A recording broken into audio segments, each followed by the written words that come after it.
In the name of Allah, who is the most merciful, respected panelists, fellow researchers, learned audience, ladies and gentlemen, good morning to those who have joined us from Europe and the West, and a good evening to the Middle Eastern and South Asian participants. On behalf of the International Institute for Global Strategic Analysis, Association of Iranian Political Sociology, the Union of Iranian Political Student Science Association, student associations of international relations of Allameh Tabataba'i University, and Iranian Association of West Asian Studies. I would like to welcome you all in this webinar, which is the first webinar of IIGSA. I would like to start the topic or the webinar by introducing the whole topic to build up a stage for our distinguished panelists for a detailed discussion. The contemporary situation in Afghanistan is a mix of socio-political, religious, economic, and strategic tectonic shifts, which is leading to a snowballing crisis. It is not only deteriorating the internal situation of Afghanistan, but also has greater repercussions for the region's security and the international community. A chaotic environment, threats of terrorism, humanitarian crisis in the country, coupled with an economic sanctions and frozen assets of the contemporary government. These all together place Afghanistan's position in the global environment as a hotbed for instability and causes repercussions not only for the country itself, but for its immediate neighbor as well. In this regard, the role of Iran and especially Pakistan, as before, remains the most important to diffuse the tensions inside Afghanistan, in the region of South Asia, Middle East, and Central Asia, but also to fill the gap between the Afghan government, its society, and the international community. In this backdrop, this webinar would analyze different streams of the crisis to present a narrative not only from Tehran, but from also Pakistan. We intend to find a mutual, suitable, and an implementable solution through this webinar so that both the countries could diffuse the situation that would lead to a more prosperous and a stable region. Now I will transfer the mic to Ms. Mariam Nouri, who would formally introduce the speakers and would begin the proceedings of the webinar. Thank you very much. Thanks to Mr. Sarmat Khan, the founder of the Institute. Hello, everyone. Welcome to today's international webinar on Afghanistan under the Taliban. Afghanistan issues are very important in the region and entire the world, especially after the rise of Taliban. And as a neighboring country, Afghanistan is also significant for both Pakistan and Iran. Now we're waiting to see what would be the options for Iran and Pakistan. To this purpose, we decided to hold this meeting by the International Institute for Global Strategic Analysis in cooperation with the Association of Iranian Political Sociology. We also have 3 more Iranian associations supporting as well. I will talk about them later.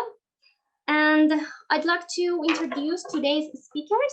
We will have first Dr. Rahmat Hajiminem, Dr. Mansour Afridi, and Dr. Somaya Morovati, and finally Dr. Saira Abbasi.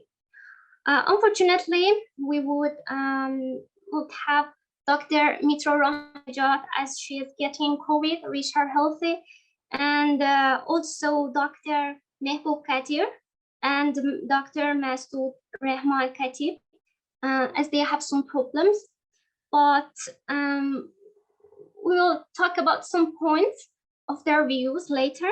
And I'm Mariam Nouri, the Secretary of International Affairs at the Association of Iranian Political Sociology, and moderating this program. At the end of this speech, you have time to ask questions from professors. And I want to welcome our first speaker, Dr. Rahmat Hajiminem, the Assistant Professor of International Relations at East Tehran branch of Islamic Azad University of Iran. His research interests are international politics, Middle East studies, and international security. He's also teaching at Eco College, which is under the Economic Cooperation Organization. He will talk about the factors of convergence and divergence of Iran and Afghanistan under the Taliban. Welcome, Dr. Hajimine. Microphone is yours. Thank you very much. Good afternoon, everybody. I would like to say welcome for everyone, speakers in this room and also host of this group, especially for Ms. Nouri and Ms. Ali Khan for organizing this webinar and for the sake of simplification and also respect the time restriction of my term that I supposed to 10 minutes.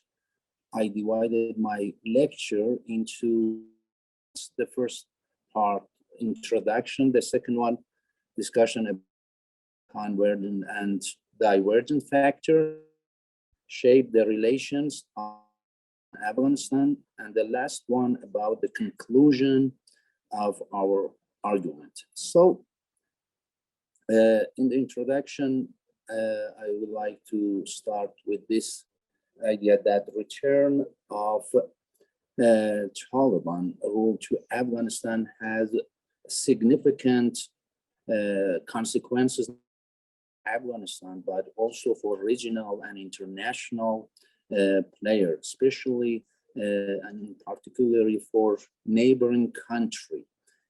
So in this term, also as a neighbor country really has its reading of the development in Afghanistan. In this term, the fiasco of in Afghanistan is not only a victory for Taliban, but it also interpreted as a fiasco of US in the West Asia and in the Middle East. And on other hand, there is another interpretation of the situation in Afghanistan, and it is that the US is not reliable for not only allies, but other player in the regional. For example, US betrayed the Afghanistan government before Taliban. So it's a point of convergence between Iran and Afghanistan under the Taliban rule, especially in terms of to US present region. And Iran authority have cautiously welcomed the change in Afghanistan and publicly redefined its relations with Taliban, but stressed that Tehran will base its policy about Afghanistan based on Taliban's behavior. Important roadmap for the future, as I repeat it, that Tehran will base its relations with Taliban depend on its behavior. It depends on how Taliban behave in different aspects in the future. Iran has been in constant really contact with Taliban since 15 August takeover, but has called inclusive government inside of Afghanistan. So it's another, I think, term that will shape the future relation between Iran and Afghanistan. Based on this trend and situation, the factors of convergent and divergent between Iran and Afghanistan under Taliban rule can be as follows. When we speak about convergent factor, there are several factors that I would mention in terms of checklist. The first one, historical and also cultural commonality between Iran and Afghanistan, which help the convergence of two sides. The second one, structural factor, as I mentioned before, about the stance of two sides toward US presence in the region. This common stand help two actors to be each other. And this third one is economic mutual benefit, that both Iran as suffer from bilateral sanctions to Taliban in really need to cooperate in terms of economy and trade. Economic is a factor of convergence between Iran and Taliban. Another point, another factor is about transition which help two sides to get really mutual benefits. For example, about the Chabahar north-south route, which really help Iran and Afghanistan to develop in especially terms of trade, terms of development. And the other factor which really help the convergence between two sides is about security. Security is very important factor for Iran, especially to witness it in eastern neighbors in Afghanistan, because there are some concerns in terms of refugee, drug trafficking, and also activities of extremists. Iran try to really see a stable Afghanistan in this term, because a stable Afghanistan really help Iran to have a stable relations with Afghanistan. But unless there is a threat of drug trafficking, so threat of activists of extremists, and the refugees. As we know, Iran right now and have already home to some 3 million Afghan refugees in Iran, and wouldn't like to witness another wave of refugees. For this matter, cooperation between Iran and Afghanistan under Taliban rule to get a stable Afghanistan is very important for Iran to really to solve and resolve its security concern. And when we want to speak about divergent, also there are some divergence that we can in terms of history, especially when we speak about the history. It was about the shadow of the past. Shadow of the past, I mean the killing of Iranian diplomat in Mazar Sharif in 1998. It's an important turning point that had shadowed and overshadowed the relations in this era. But Iran tried to redefine Taliban's intent changing behavior, and Iran really expected Taliban to change its behavior. Another factor for divergent can be named ideological rivalry in the region that really maybe it in the future show more and more ideological rivalry. And about the future, shadow of the future, we have a shadow of the past and also shadow of the future that really refer to the uncertainty and about the behavior of Taliban. There are some promises by Taliban, but they are very important for good relations between Iran and Afghanistan. I can mention about Taliban's behavior and approach to Shia in Afghanistan, and also the Taliban approach to forming government inclusive or exclusive. As we mentioned, Iran emphasized on an inclusive form of government in Afghanistan, and it's very important. And also the Taliban's ability to establish stability in the Afghanistan, which in this way don't allow any extremist group to exert threat towards Iran.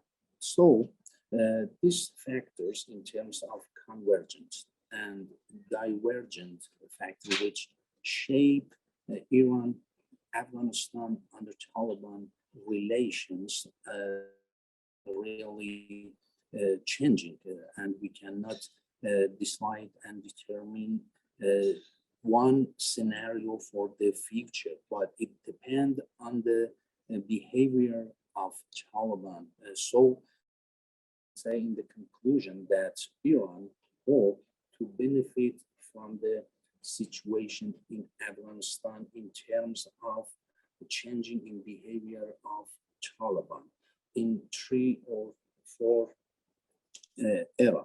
For example, in terms of geopolitics. As we know, after American withdrawal from Afghanistan, it can be a good opportunity for regional cooperation in absence foreign intervention. So it's a good really situation for regional cooperation that help Iran and also Afghanistan to work on different issues. And other point is about that these factors, especially in terms of political factors, which depend on behavior of Taliban, are something narrative and really need to be practical in the future, especially in Iran's foreign policy, which look for cooperation with neighboring country in terms of especially about look strategy, look is orientation. If Afghanistan really in the terms of inclusive government and also respect the neighboring countries' concern, especially security concern, there are convergent factors be dominant on the relations. But if in the future Taliban failed to keep its really promises about good approach toward Shia inside of Afghanistan, to form inclusive government and also really respect mutual agreement about different aspects. For example, about hydrocarbon, about policy, water policy. They are very important that Afghanistan under control of Taliban really respect them, and all of them can shape the relations between Iran and Afghanistan. So in sum, I would like to say that these factors shape Iran and Afghanistan in a way that if especially Iran's security concern be really be resolved through Taliban's behavior, which depend on the behavior of Taliban in the future. So Iran's try to really have a good relationship, as I said, because of security concern in terms of Iran wouldn't like to see of a refugee, and also would like to see a stable Afghanistan in terms of participation by all all religious or ethnic groups inside of Afghanistan. And also these relations depend on convergent and divergent factors really make it a conditional relations, as I mentioned at the introduction, that Iran will base its policy toward Afghanistan on the behavior of Taliban. Thank you very much.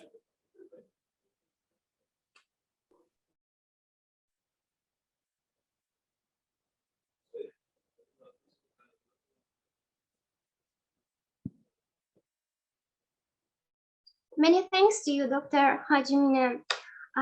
It was a pleasure to listen to you. If I want to mention some points of his speech, I can say that there would be some factors in convergence and divergence in relations between Iran and Afghanistan during the Taliban. And in the field of convergence, we can mention too the common culture we have. Also, in terms of economic mutual benefits, especially in trade relations, as because of the sanctions, it is very important. And the other one would be transition and security as refugees issue is one of the important issues of Afghanistan. And also in terms of divergence, can mention to the ideology, Afghanistan approach to Shia, and also the form of the government, which Iran insists on inclusive government. And also these political factors, such as Afghanistan view to Israel, is important in the relation of Afghanistan with Iran for the future. Thank you so much. So let's go for the next speaker. I want to invite Dr. Manzoor Afridi, the Associate Professor at International Islamic University in Islamabad. He has held the position of Head of Department of Politics and International Relations at International Islamic University of Islamabad for many years. And his research focuses on terrorism and Pakistan tribal areas issues about Pakistan-China relations and Chinese foreign policy. He is also a specialist on the China-Pakistan economic corridor. He holds a PhD in international relations from China and postdoc from the USA. He would talk about tribal areas in the backdrop of Pakistan-Afghanistan relationship. Dr. Afridi, welcome. Microphone is yours. Thank you very much. Greetings from Islamabad. I'm really grateful to IIGSA, the whole team, and my dear student, Sarmadari Khan. And hello to everyone, all the participants and speakers here. My pleasure to talk in such a privileged international webinar on an important issue of Taliban in Afghanistan and options for Pakistan and Iran. I will talk on tribal areas of Pakistan in the backdrop of Pakistan and Afghanistan relationship. Well, the tribal areas of Pakistan, they are lying, they are stretched with the border of Afghanistan. So the total area of tribal areas of Pakistan, which was formerly known as federally administered tribal areas, that is 27,200 square kilometers, and the whole population, almost 99% population, that is Pashtun. So ethnically they speak Pashto. Their culture is that of Pashtunwali, I mean the Pashtun's code of life. and all of them they are Muslims, and majority they are Sunni Muslims. In Quram agency now that is called district, in Quram district, yes, there are a portion of Shia Muslims as well. Uh, but majority, I would say that 90, maybe more than 90% of tribal areas of Pakistan, they are Sunni Muslims. Geographically, they are very much connected with Afghanistan. The Durand line between Pakistan and Afghanistan that goes through these tribal areas of Pakistan. So, if I talk about the two countries' relationship and the role or the space or place of tribal areas of Pakistan, that is really important. So that is since I would say before the creation of Pakistan, if we see in the last 11 or 12 100 years, so most of the invaders who came from Afghanistan or from Central Asia or Mongolia, they came through these tribal areas of Pakistan. If I name them, for example, the Timur Lang and Genghis Khan, and also the Mughals, the Babur, and then the Lodis, Mahmud Ghaznavi, and also Ahmad Shah Abdali. All of them, they come either from Afghanistan or Central Asia or Mongolia, through the tribal areas of Pakistan. So by this I mean that tribal areas of Pakistan, they have strong connection with Afghanistan for the so many centuries before the creation of Pakistan in 1947.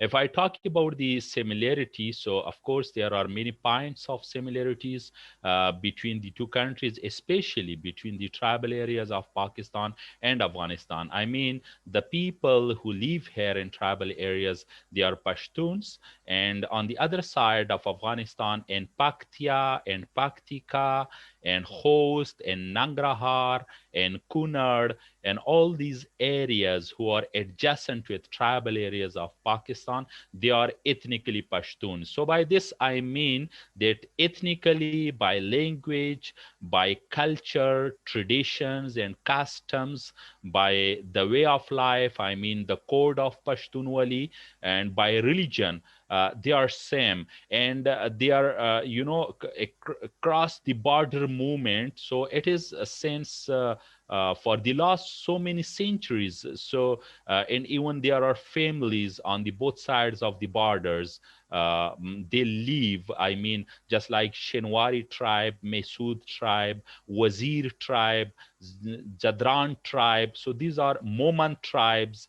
These are some tribes of Pashtun who live on the both sides of the Durand line in Pakistan and Afghanistan. So they often cross the border. Now, come to the point that there is also some claims on this Durand line from Afghanistan side that it should be redrawn, but Pakistan's stance is that when British left the India, I mean today's Pakistan, so it was by default decided that it should be the international border between the two countries. So tribal areas of Pakistan, they have been used in wars when there was instability or insurgency in Afghanistan.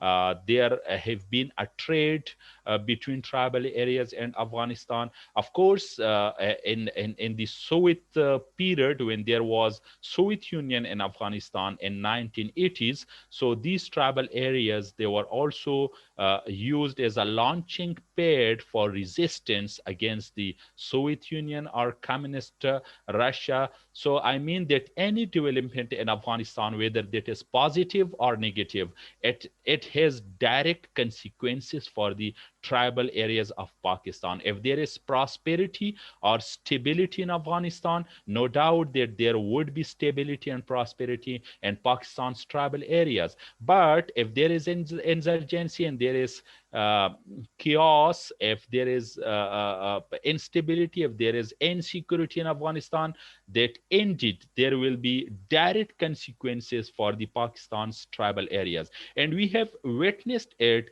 if I talk for, especially for the last 42 years, since 1978, when the communist regime came into power in Afghanistan, have Soviet Union, it came there into Kabul, how resistance war was started with the help of United States. Pakistan was there, most of the Muslim countries were there, China was there against the Soviet Union. After the Mujahideen government from 1992 to 96, and then the Taliban government from 96 to 2001, and then the US and NATO arrival into Afghanistan, I mean the Hamid Karzai period and Dr. Ashraf Ghani period, and now Taliban, they are in government in Afghanistan. So by all this mean that any kind of development in Afghanistan, it can have direct consequences and direct implications for Pakistan's tribal areas. Now, if I focus on today's development, yes, Taliban, they are in power in Afghanistan. So, what can be consequences or implications for Pakistan's tribal areas? So, if we talk on the positive side, that as I mentioned, that on the both sides of the border, people, they are Pashtuns ethnically, by language, by cultures, by customs, by religion, historically, geographically, they are same. So they share so many things with one another. Even families, they are on the both sides. Even tribes, they live on the both sides. So it can bring more harmony and more stability to the region. But and even trade that can be increased if there is really a stable government in Afghanistan in future, in the shape of Taliban, if we say, in Afghanistan. So yes, it's possible if there is international community help or assistance, especially the humanitarian assistance, if that is prevailed in Afghanistan, then this prosperity we can expect in Pakistan's tribal areas as well. But the main problem, I think, that is the border management. As Pakistan has already started fencing on the border, and that is to stop the illegal, movement across the border, and to have a check and balance and monitoring of this border between the two countries. From time to time, there were claims, and there were some kinds of allegations on this fencing on the border from Afghanistan side. And even recently, I think just a month or 40 days back, when the Pakistan security forces, they were fencing the border more, then the Taliban's government or Taliban security forces, they objected over it, and they said that it will halt the people's movement, it will halt the families' movement across the border. Yes, it is a problem, but I think that if some legal entry points, if they can be made, which are also made on some points in the border, then it's possible to control it. So by this I mean that main focus now in the tribal areas, that is the management of the border, how to administer and how to monitor and to have a check and balance on the Durant line between Pakistan and Afghanistan. Another thing, that is the influx of the refugees.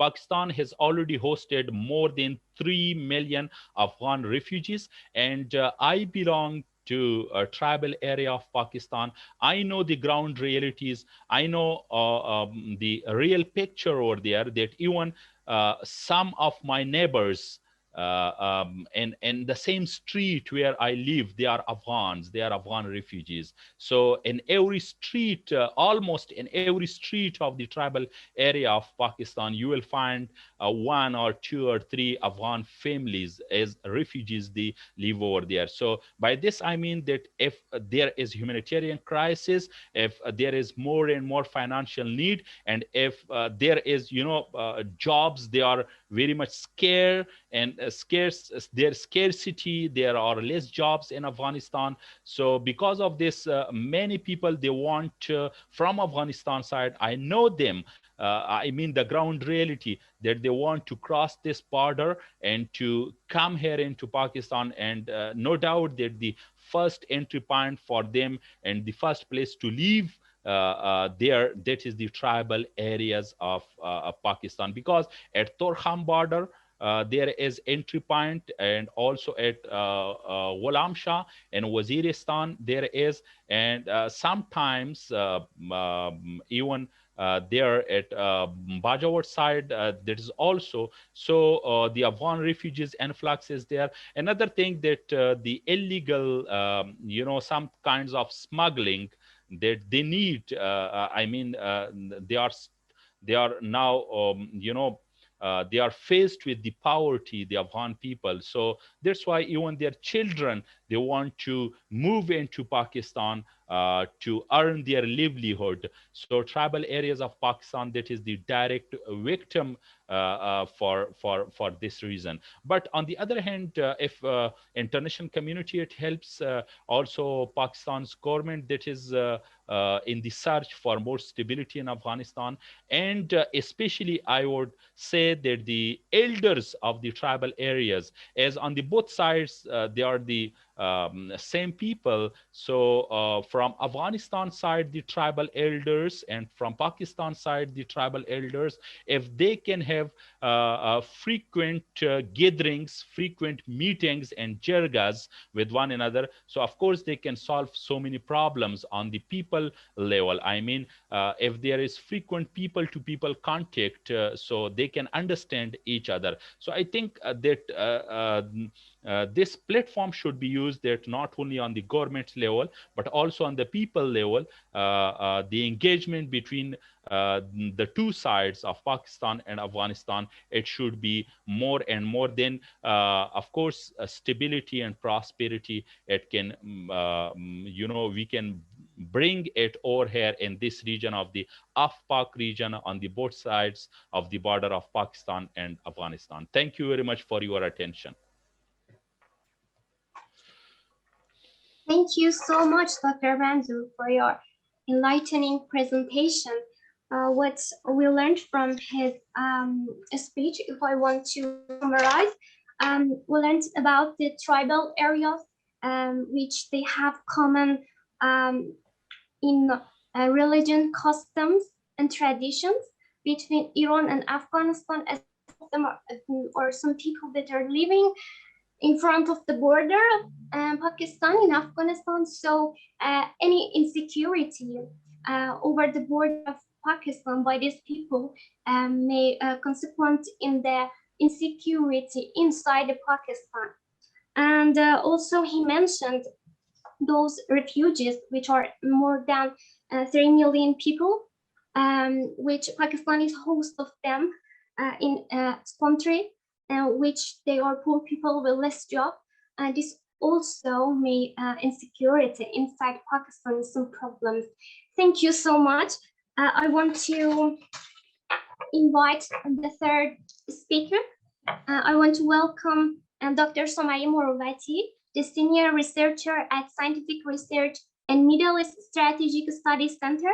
She's expert in Afghanistan, Pakistan, and security issues, and we'll talk about the challenges and inconsistencies of the Iran and Pakistan relationship.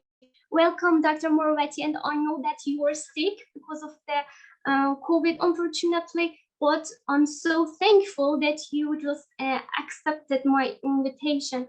Thank you so much. Thank you so much for having me. Assalamu alaikum. Absi milkar khushi hui for all my Pakistani friends.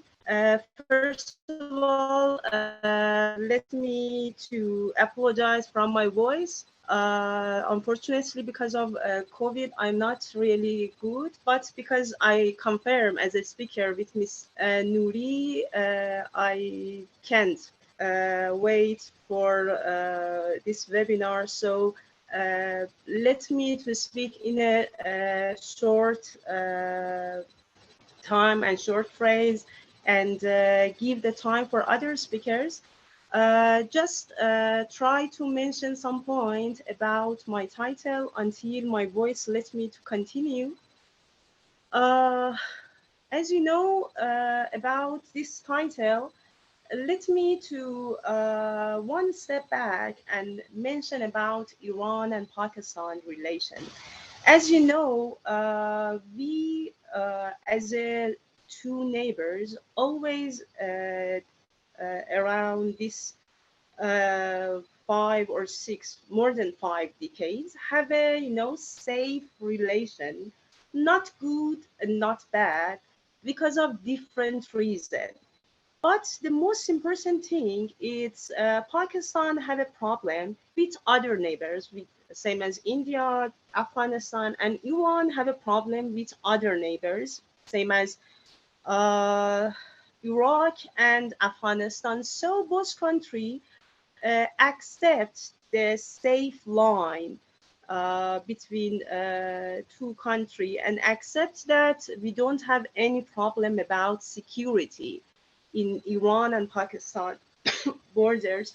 But when we think about why these two countries' relation during this decade not decrease, not about just political aspect, about economy, about market border, about everything. The relation between Iran and Pakistan always stay in a safe line. Both country like or don't like, I don't know, but don't we can see the really real effort to change the relation between two countries.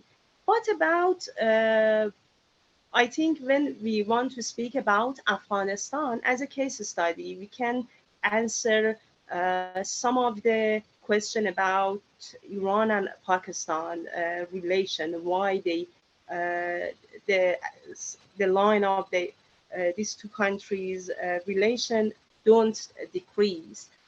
Iran and Pakistan in different area have a a conflicting interest. For example, about Afghanistan, we have some same treaty in Afghanistan, as the other speakers mentioned about smuggling, about fundamental, about Taliban, about terrorists, about everything. We have same issue and same treat because of Afghanistan. But we have a conflicting interest about Afghanistan. When we see the Afghanistan from Pakistan view, I understand Pakistan see Afghanistan as some different treat. For example, if the crisis in Afghanistan going high, uh, the border between Pakistan and Afghanistan going to be, in a security situation. And the threat of the tie between fundamental and extremist group, between Afghan and Pakistani group going high. And we understand Pakistan don't like to this happen. But Iran don't think about this threat. It's not Iran red line at this time in short time. But another point, it's about the project, CPAC project.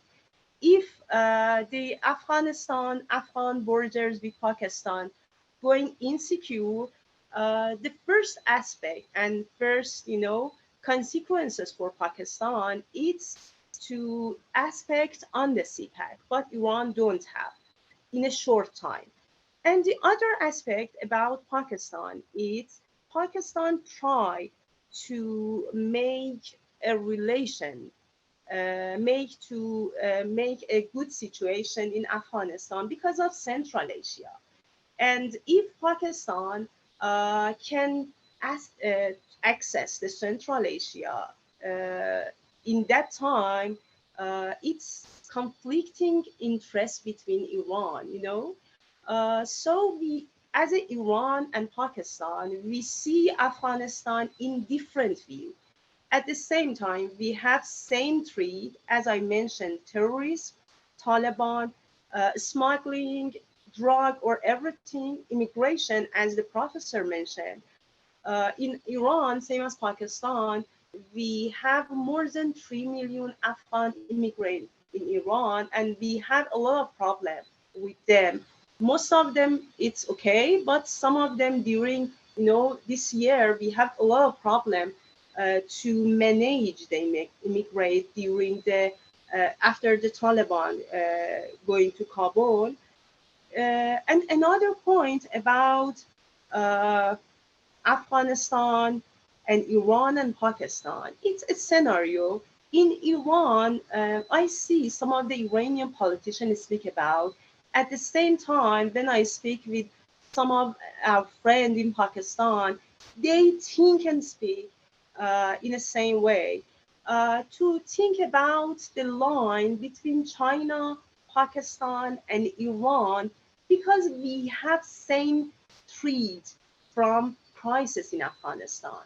I see some of politicians from Pakistan and Iran speak about that. Okay, maybe we have different interests in Afghanistan, but in a middle time and short time, we have same threat.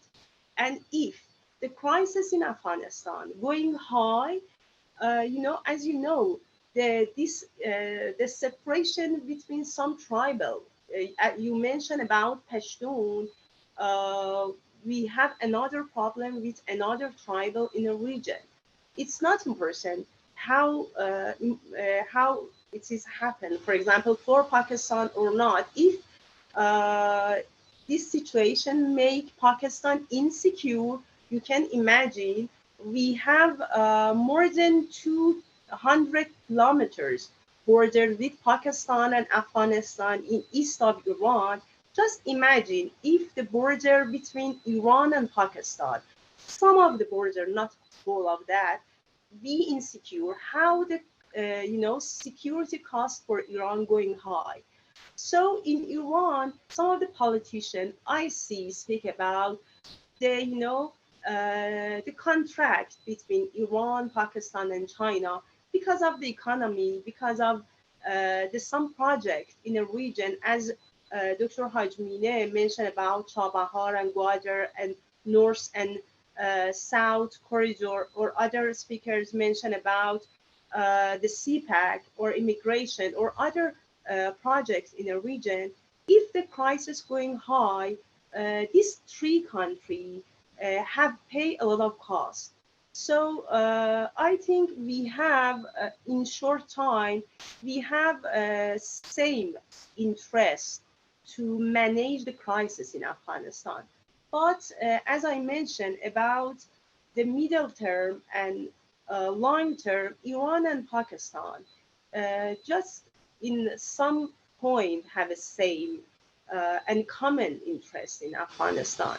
But about if you see about the power balances in a region and see Pakistan as a actors in a region, Iran as an actor in a region. So both of them see Afghanistan as a corridor, as a way to access the Central Asia and other reason about energy, about everything. So both country has a different interest, maybe conflicting interest in Afghanistan. So uh, I'm not, unfortunately, I'm not hopefully optimistic to find a good way to increase the quality of integration between Iran and Pakistan about Afghanistan. Sorry about my speech. I understand that, can't,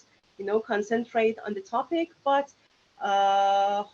about the time of maybe some of the audience have a question. I'm ready the end of the time to answer the question. Again, sorry, my, not good speaking because I'm not very good, sorry. And again, thank you for other speakers and I'm enjoying to listen. Thank you so much, Dr. Moretti. I really enjoyed your presentation. Thank you for accepting our invitation. However, you don't feel good. And during her speaking, she talked about some conflicts between Iran and Pakistan, and we can see some challenges we have in having a relation between each other. However, we can say that Iran and Pakistan relations is not defining not very bad, but not very good. But in short time, where we can find the same interest, but in long time, we sometimes can find it. The different views Iranians and Pakistanis look to Afghanistan and other issues are very important. These differences in views they have make more challenges for them.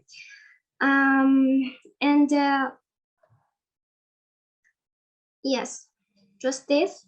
And about finding a way how to integrate between Iran and Pakistan on Taliban would be hard in her view. Thank you so much. I want to welcome the next speaker, Dr. Saira Abbasi, the research associate at IIGSA. She's working as an assistant professor in the Department of Humanities and Social Sciences at Bahria University in Islamabad campus. Earlier, she served as a lecturer in Bahria University. She has over 10 years of research and teaching experience in the field of international relations, strategic studies, with a special emphasis on Russian foreign policy in Middle East, international security, and terrorism. She will talk about Russian foreign policy and Afghanistan crisis. Microphone is yours, Doctor. Please start. Thank you. Thank you very much. First, I would like to appreciate Mr. Samad Ali Khan for arranging this webinar on a very significant topic. Today, I'll be discussing Russian foreign policy and the Afghanistan crisis. To get started with, let's have a discussion on the background. The conflict in Afghanistan was started 2 decades ago with September 11 attacks, in which USA demanded Osama bin Laden, which was rejected by the Taliban leadership at that time, and that finally resulted in the invasion of Afghanistan.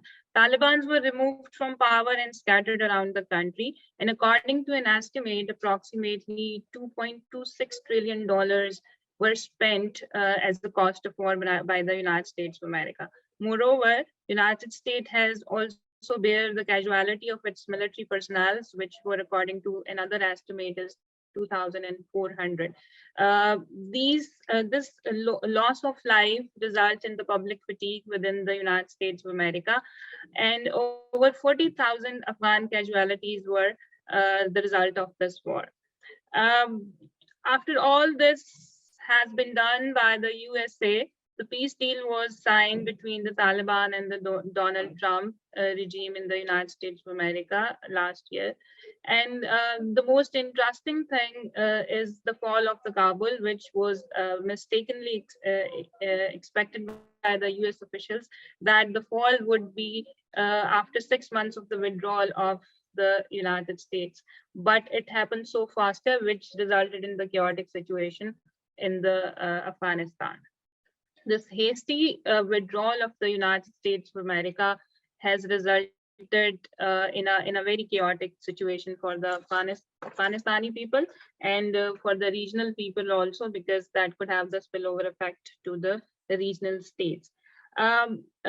USA had a withdrawal of choice. Withdrawal of choice can be explained as when the state decided to leave the war theater, not because the mission is accomplished, but as a result that they don't see any opportunity coming out of that war theater that could bring or uphold the prestige of the state, and particularly in the state in the case of the great powers.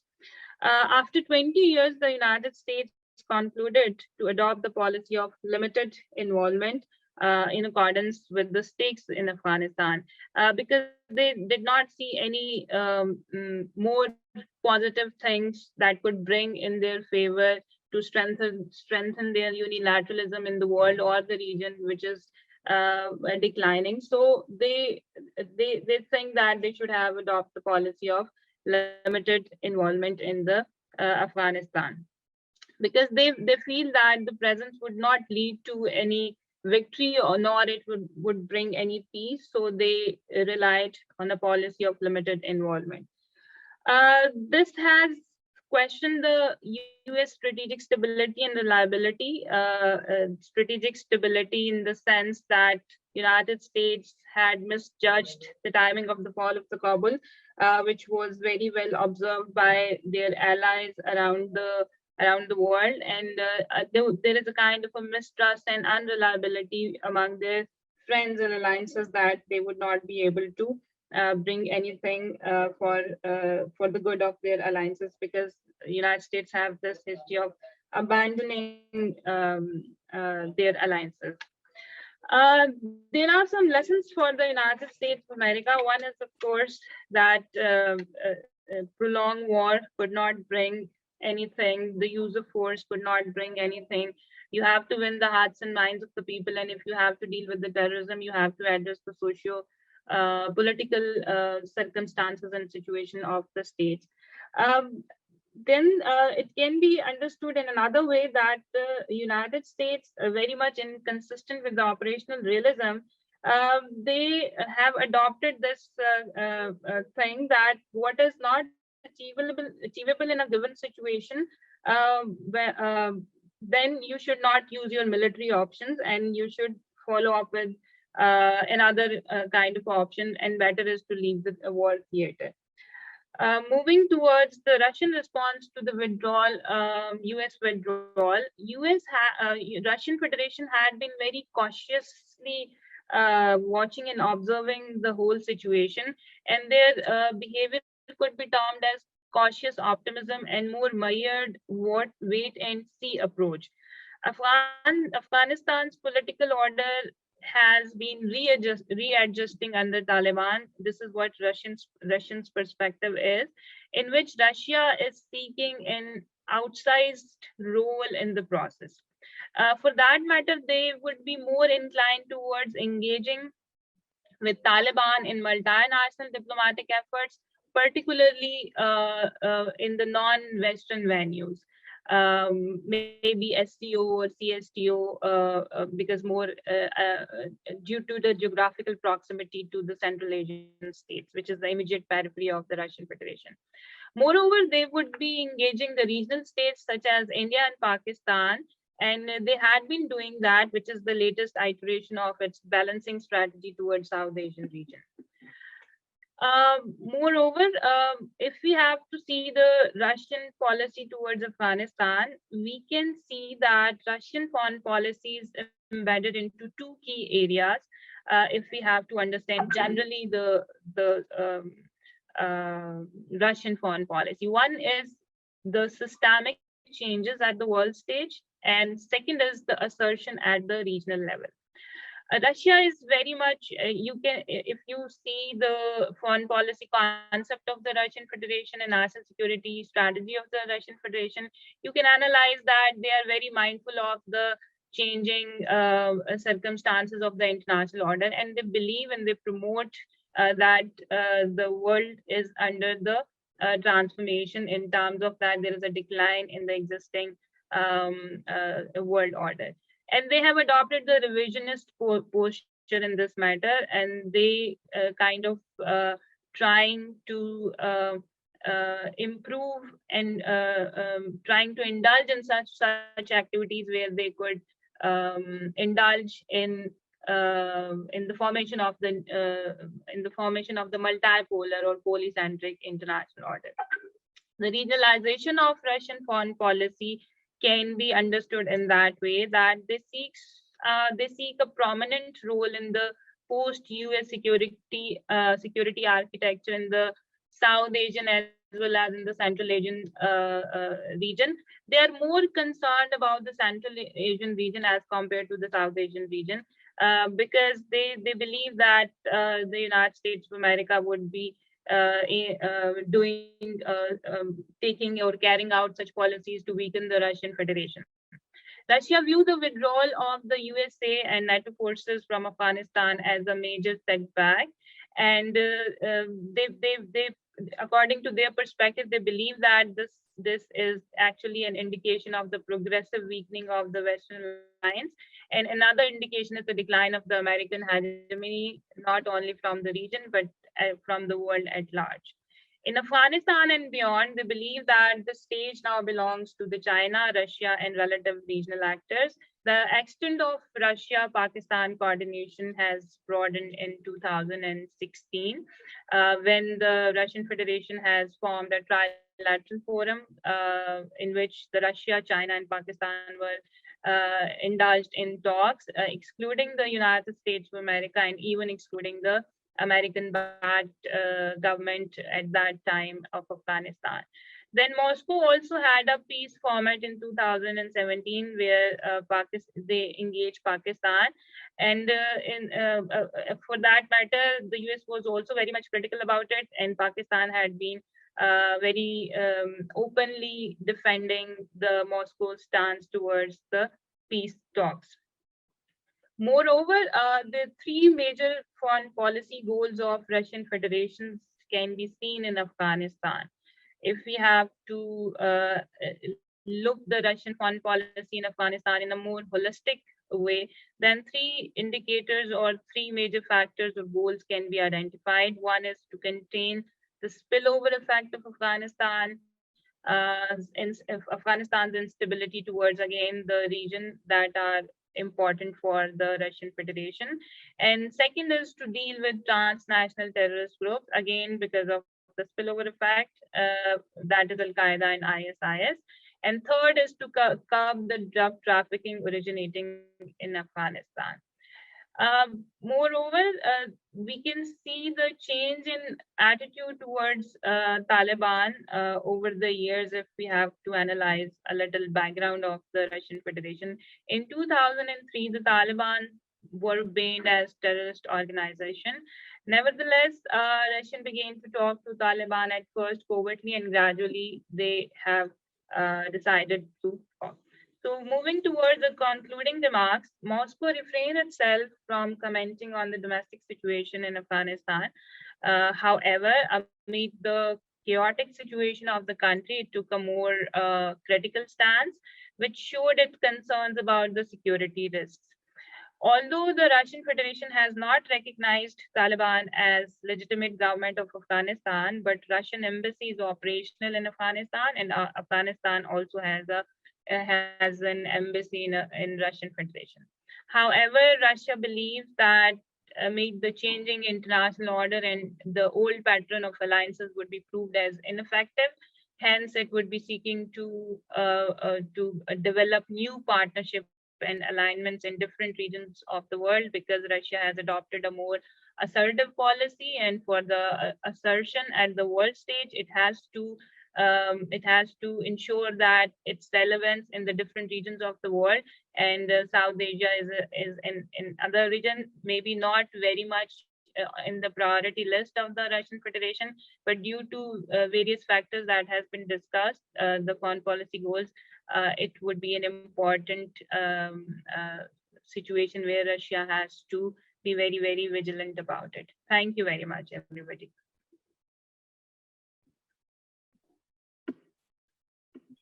Thank you, Dr. Abbasi. Thank you for your knowledge sharing to us. If I want to summarize her speech, I should say all of them, Kabul resulted in a chaotic environment because of America's miscalculation, and unilateralism of the USA is declining. Use of operational realism has proved to be a failure, and this led them to move out of the country. Russia has been cautiously optimistic in Afghanistan. It is taking the outside role and observing things. Russia is more focused on non-Western platforms, and Russian foreign policy is based on two areas: systematic word changes and assertion in Afghanistan. And Russia is more concerned on Central Asia than in South Asia. Thank you so much. Mr. Sarmad Ali Khan, do you want to invite any other officer talking? Yes, since we have been joined by Lieutenant General Sikandar Afzal and Dr. Shabana Fayaz, so I would like to ask both of them to please be our guest, and if they can provide us with insights, because Lieutenant General Sikandar has been an operational commander of the Pakistan Armed Forces, so he can give us a perspective of what the military thinks about the current situation in Afghanistan. Sir, please.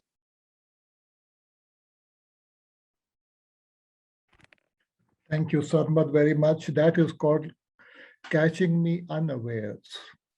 I was supposed to be just listening into the wisdom being talked on today and not to be talking myself. But nevertheless, I would just like to say one thing, and I'll not take long. The situation in Afghanistan needs to be looked at from a different perspective, in my opinion. That primarily is the fact that at present, the neighbors of Afghanistan are looking at Afghanistan from their perspectives. Pakistan is talking about its concerns. Iran is talking about its concerns. Russia, the Central Asian countries are talking about their concerns. But nobody is talking about actually that have we let the Taliban or a new Afghan government settle down? Have we let them take a little control and grip of themselves?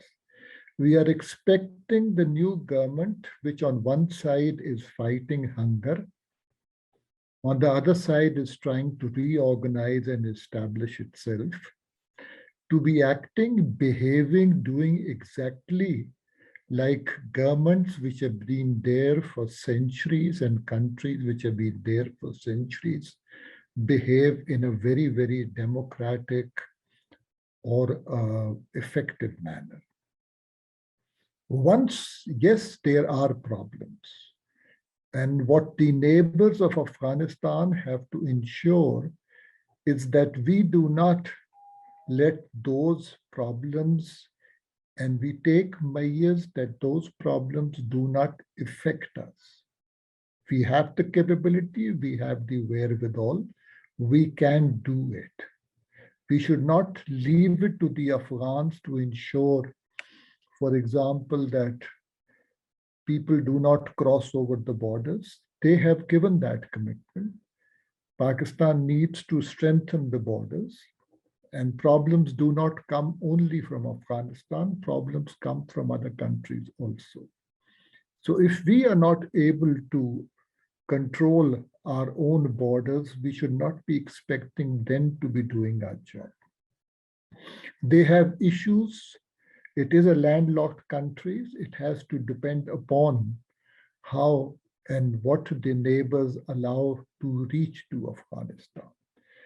The more we can help those countries, the better it would be, because that is how stability will come in, and that stability is the one which will give them that strength. They already are facing a lot of problems as far as their financial situation is concerned, with half the money taken away by the United States on one pretext or the other. So I would only request, and my opinion would be, that let the Afghan government establish itself, provide whatever assistance we can. And then if they do not conform to the norms of the modern world, we can always ask and push them and press them. We're expecting them to do what so many other countries are not doing. That is all I would like to say. Thank you, Salman. Thank you very much, General Sikandar. for your kind interventions. We obviously caught you off guard. Okay, so we would move towards the Q&A session. We have just got a question which is directed to Dr. Manzoor Afridi, which states that how Pakistan can manage the Durand line issue when it comes to the movement of people cross-bordering this, and should the Afghans be allowed unrestricted movement to Pakistan given the ongoing crisis and the threat of terrorism that is snowballing? Well, this is very pertinent question, and the issue of this border management that is not for today. It has been an issue for so many decades between the two countries. I would say that the border management that is the responsibility of both states, Pakistan and Afghanistan. No single state is responsible to manage the border, as it is a shared border between the two countries. So that's why both countries and both states, they should reach to a formula and mechanism have to manage the border, because if they would not be able to manage the border, then of course there will be illegal movement of the people. I mean the migrants or refugees. One, second, there is possibility of drug trafficking. Third, there is also possibility of smuggling, and fourth, there is also possibility of some terrorist activities across the border. So that's why border management, it is really important, and both countries, they should think and they should devise a formula to reach and to have a consensus between them that have to manage the border. Second thing is that should Afghans be allowed unrestricted movement to Pakistan given the ongoing crisis?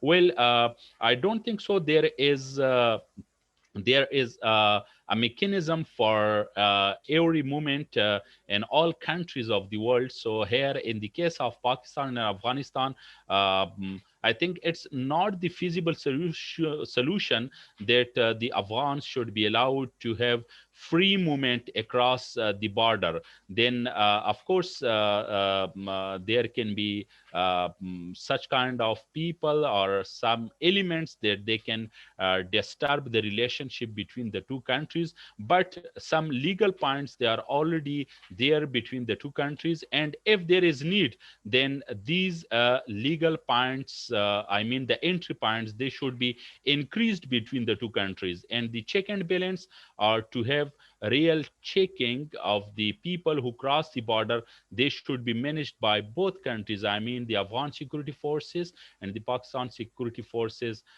They should do for more like this.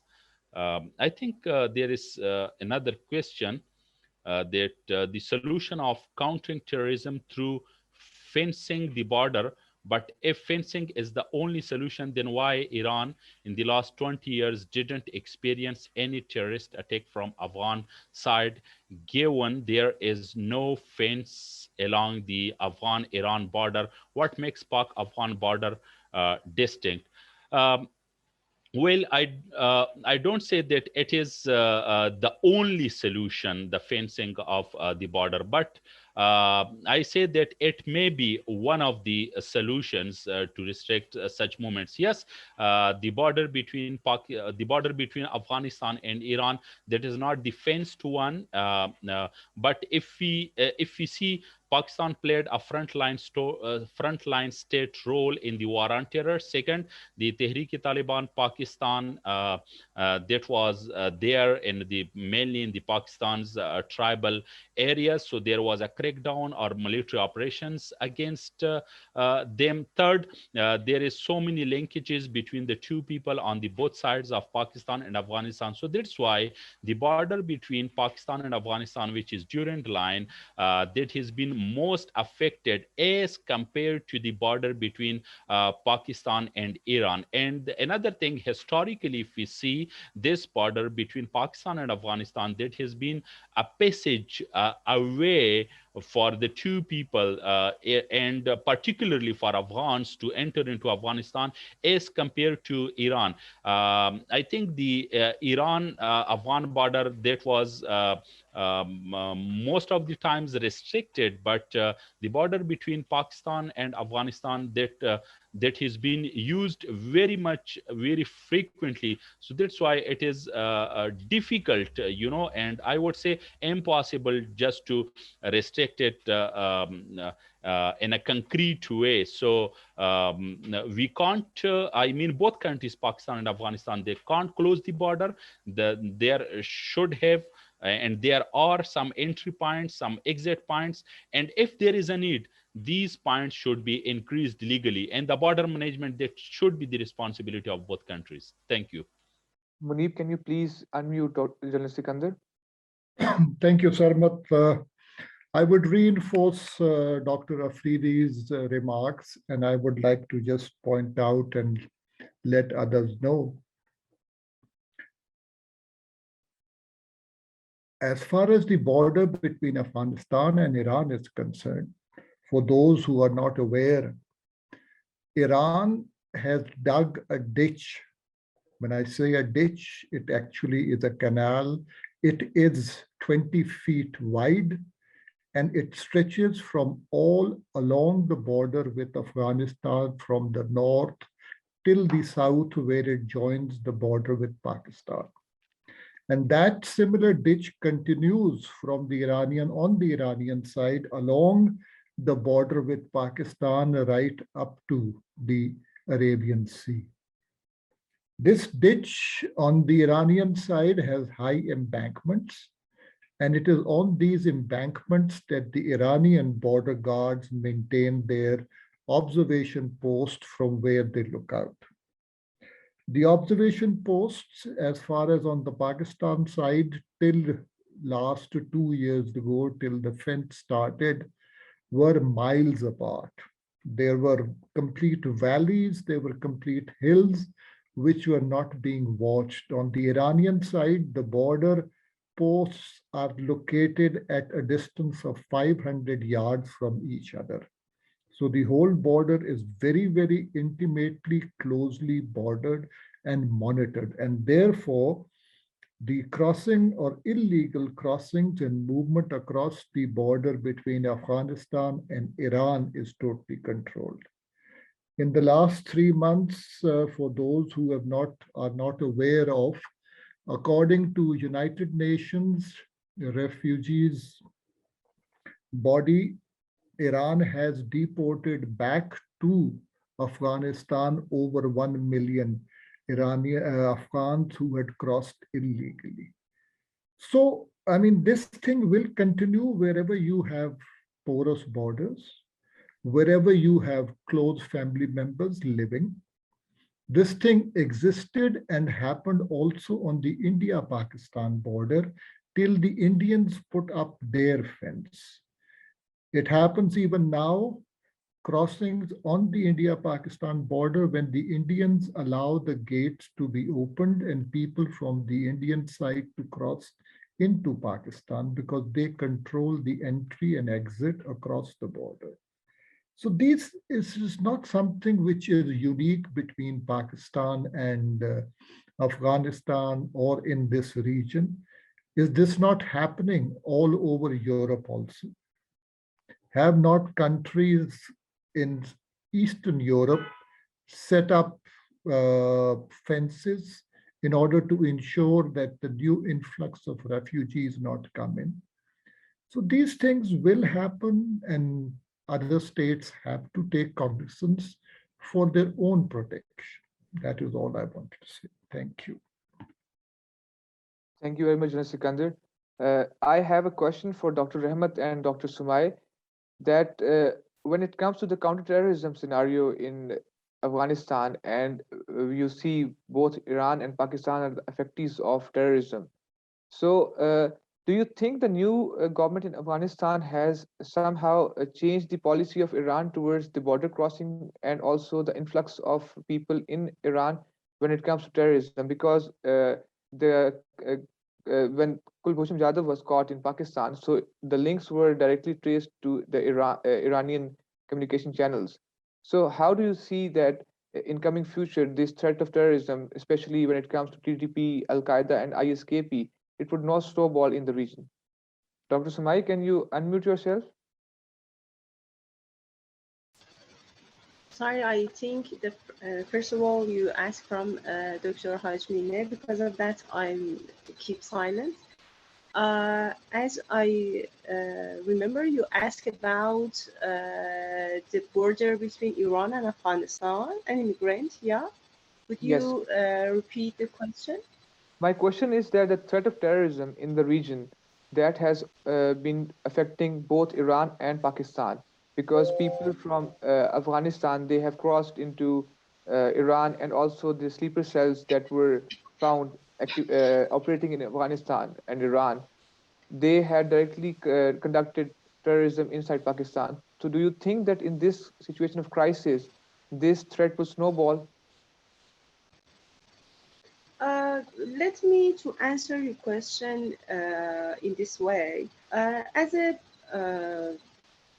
actor in a region, it's not important Iran or Pakistan. I think one of the most important concerns in a region about the this type of terrorist group in Afghanistan, it's the scenario that uh, it can, the burn of the other terrorist group in Afghanistan. We can't face, we can't, ready for face for that. The model of Taliban, how to go to Kabul, I think it's the very important point and very important scenario in front of us. As you know, under the Taliban, we have more than 23 terrorist groups. As your friend mentioned, Tahrik Taliban in Pakistan, or the Jamaat Islami in Uzbekistan, or other group in Turkmenistan, in Tajikistan, or Chechen, or all over the region. All the terrorist groups gathered in Afghanistan help each other under the Bayat, help Taliban to capture the power in Kabul. After it's not important what happened in Kabul in my scenario. Uh, one of the speakers mentioned the scenario we have to wait to see the Taliban can manage manage Afghanistan or not. I think it is important. But another concern about Taliban, as you see, I don't know you see this news in the media or not. The step line of the Taliban group nag a lot about Taliban don't pay attention to that, that low group of members of Taliban. So they see they are the Taliban leaders ignore them. So in a long term, if they understand that they are losers in this game. So maybe under another group, another bayat, they find another goal in another region, maybe in Central Asia, maybe in Pakistan, maybe in Iran. We don't know. But I think the most important concerns about region, the scenario that maybe the terrorist group they gathered in Afghanistan, some of them from Central Asia, some of them from Syria, some of them from other country, be in Afghanistan, they find another goal. As you know, one of the most concerned country about the Taliban is China because of the Uyghur, as you know, because as other speakers accept my point, after USA withdrew the Afghanistan, China's politician and other strategists ask this question: if US withdraw the Afghanistan, the winner is China and Pakistan in the first line, and why US do the game that make China as a winner. in this scenario, most strategists said that the weak point of China, its terrorist group and mega project, as you know, and both point it can affect from the terrorist group. If a terrorist group, for example, gathered from the goal that tie between Uyghur and other terrorist group, China has face a very big problem. Maybe Pakistan, maybe Central Asia, maybe Iran. But the most important thing is, as I mentioned, the first in another point of my speech, the contract between China, Pakistan, and Iran maybe can help to find a solution for this scenario. Maybe it's not happen in future, but if it is happen, for example, we face the new terrorist group. Some of the strategists speak about Daesh Khorasan, but I think we face with another terrorist group, maybe in a region, and the terrorist group gathered in a new goal in a region. And as you know, Iran and Pakistan and China have a lot of concerns, and if it's happened, they have to cost a lot of pay for that. Thank you very much, Dr. Samai, for your interventions. I think we will conclude the talk now. The points which I gathered with our distinguished speakers' talk was that economy, trade, multipolarity, and humanitarian crisis, these 4-5 aspects, these could be a integrating point for all the countries, be they regional or international. However, the threat of counterterrorism, the threat of extremism, that would be a bone of contention between all the countries that are present in the region or those who have stakes. So I think the best way to move forward is by engaging in these soft lines by which there can be a platform made on which all the countries could work, especially Iran and Pakistan, because we are the main effectees or the main responders to the crisis that is at play. And after that, we could form an inclusive approach by adding up other countries who have stakes in the region. Mariam, would you like to close the webinar now? Yes, sure. Well, thank you so much for this conversation. We have come to the end, but really grateful to see you here. All, thank you for joining us. I would like to thank all participants, professors, and all members on board who supported us. I would like to thank Dr. Masoudur Rahman Katok, the director of the Institute, which unfortunately we didn't have him today, and the director of Institute was, and also Mr. Sarmad Ali Khan, the founder of the Institute. Finally, thanks to the Iranian associations, namely the Association of Iranian Political Sociology, the Union of Iranian Political Science Students Associations, Student Associations of International Relations of Allameh Tabataba'i University, and Iranian Association of West Asian Studies. The Institute welcomes your analysis and notes to publish on the website. Of hope to see you in future programs too. And you can also contact us through the email of info@IIGSA, and can follow us on LinkedIn, Twitter, and Facebook too. Thank you so much, and take care. I don't have anything to add, and just goodbye. Thank you very much, everyone, for joining. Take care.